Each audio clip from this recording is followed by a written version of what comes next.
তুঙ্গের মতো দৌড়াচ্ছিলাম না, সেটা হবে না, সীমিত হবে কিছু সীমিত কিছু না। রিয়াদ ভাই, আমাদের তো মনে করেন পরিবর্তিত পরিস্থিতিতে এইসব অন্যায়, দুর্নীতি, অনিয়ম এগুলোর থেকে বেরিয়ে একটা নতুন পথে আমরা এগোবার চেষ্টা করছি বা স্বপ্ন দেখছি। সেই সেই পরিবর্তন কি আমরা আজ করতে পারছি? আমরা কি বদলেছি নৈতিকভাবে? গত 17 বছরে মানুষকে এমনভাবে ব্রেইন ওয়াশ করা হয়েছে, আপনি যেখানে যান না কেন মানুষের ভিতরে যে মোরাল একটা ক্যারেক্টার থাকে, there are two thing, there is morality and there is ethical. হ্যাঁ, এই মোরাল ক্যারেক্টারটা আমরা নষ্ট করে ফেলেছি।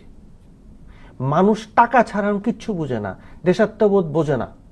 তার কাছে বিদেশে দুবাই থাকবে, আমেরিকা থাকবে, পাসপোর্ট। দেখেন, সবাইকে গিয়ে বলবেন, আপনি জিজ্ঞেস করেন, অনেকে ডুয়েল পাসপোর্ট আছে এটা বলে, তাকে জিজ্ঞেস করে দেখেন, আপনার আমেরিকার ট্রাম্প বলেছে তুমি বাংলাদেশে পাসপোর্ট রাখবে না, দরকার নাই। আমরা দেশে স্বাধীনতার কথা বলি, দেশাত্মপ্রেমের কথা বলি, কিন্তু আমরা আমাদের মন পড়ে থাকে আমেরিকার পাসপোর্টের প্রতি, লন্ডনের পাসপোর্ট। মানে আমরা আসলে চারিত্রিকভাবে এখনো বদলাইনি। চারিত্রিকভাবে আমি বদলাই। জি, মেজবাহুল আজম সওদাগর।